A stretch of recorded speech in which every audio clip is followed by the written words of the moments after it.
मैं अगर आपको दो फिगर दिखाऊं और ये पूछूं कि इन दोनों में से कौन सी फिगर की एरिया आप इजीली फाइंड कर सकते हैं, तो आप सबका जवाब डेफिनेटली राइट वाला रेक्टेंगल ही होगा। और इससे ये भी पता चलता है कि हम सबको डबल इंटीग्रल रेक्टेंगुलर रीजन में क्यों आसान महसूस होता है। हेलो दोस्तों, मैं हुदेश और आज हम इस टॉपिक को समझेंगे कि हमें वेरिएबल्स को ट्रांसफॉर्म क्यों करना पड़ता है। सबसे पहले ये प्रॉब्लम को देखिए। यहाँ पर एक पैरेललोग्राम जैसा एक रीजन है जिसकी बाउंड्री सब की इक्वेशंस आप देख सकते हैं। इस डोमेन पे हम अगर ये फंक्शन 3x प्लस 6y की स्क्वायर को इंटीग्रेट करेंगे तो हमें दो हिस्सों में इंटीग्रेट करना होगा और इसका लिमिट ट्रेडिशनल मेथड में थोड़ा कॉम्प्लिकेट भी हो सकता है। तो इसे अब आसान बनाने के लिए हम xy वेरिएबल को u v वेरिएबल में ट्रांसफॉर्म करेंगे by choosing u is equal to x plus 2y and v is equal to x minus 2y। और अगर आपके दिमाग में ये सवाल आ रहा है कि किस बेसिस पे ऐसा चूज किया गया है, तो बेसिकली हम जो बाउंड्री सब xy प्लेन में इंक्लाइन थे, मेरा मतलब है सीधा नहीं थे, उसकी एक्सप्रेशन को सिंगल वेरिएबल का नाम दे रहे हैं ताकि दूसरे प्लेन में वो रेक्टेंगुलर शेप में आ जाए।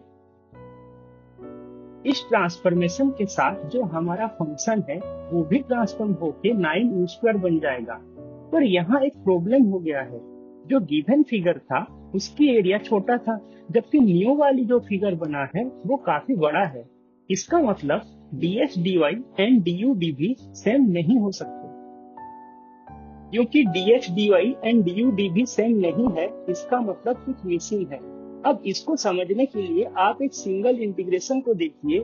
जब हमें x को किसी दूसरे फंक्शन से u में ट्रांसफॉर्म करते हैं तब dx इक्वल टू du नहीं होता है, बल्कि dx equal to g dash u du होता है। और इसी g डैश u du को हम जैकोबियन कहते हैं।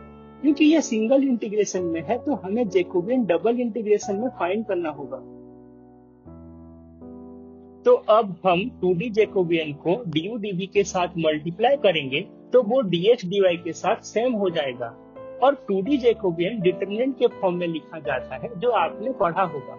पर हम इसके पीछे इंट्यूशन को समझेंगे कि ये डिटरमिनेंट आया कहाँ से। यहाँ देखिए, ये du dv एलिमेंट है uv प्लेन में। अब इसको हम xy प्लेन में देखेंगे तो वो पैरेललोग्राम के फॉर्म में दिखेगा।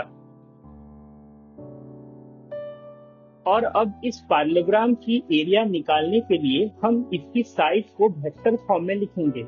एंड एरिया एडजेसेंट वेक्टर की क्रॉस प्रोडक्ट की मैग्नीट्यूड होता है जो कि डिटरमिनेंट से फाइंड किया जा सकता है।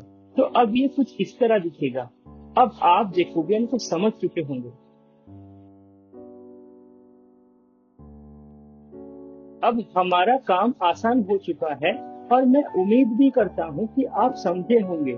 तो जैकोबियन को यूज करके थोड़ा कैलकुलेट करेंगे तो हमें -1/4 मिलता है।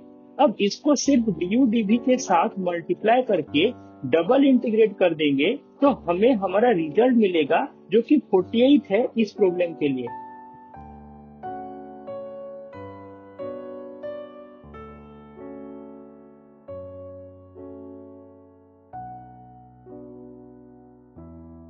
तो हर बार की तरह आपके लिए एक असाइनमेंट है कि आप स्क्रीन पे दिखाए गए प्रॉब्लम को सॉल्व करो एंड कमेंट में आंसर बताओ। तो आज का वीडियो यहाँ एंड होता है। हम मिलेंगे अगले वीडियो में। तो तब तक के लिए अपना ध्यान रखें। धन्यवाद।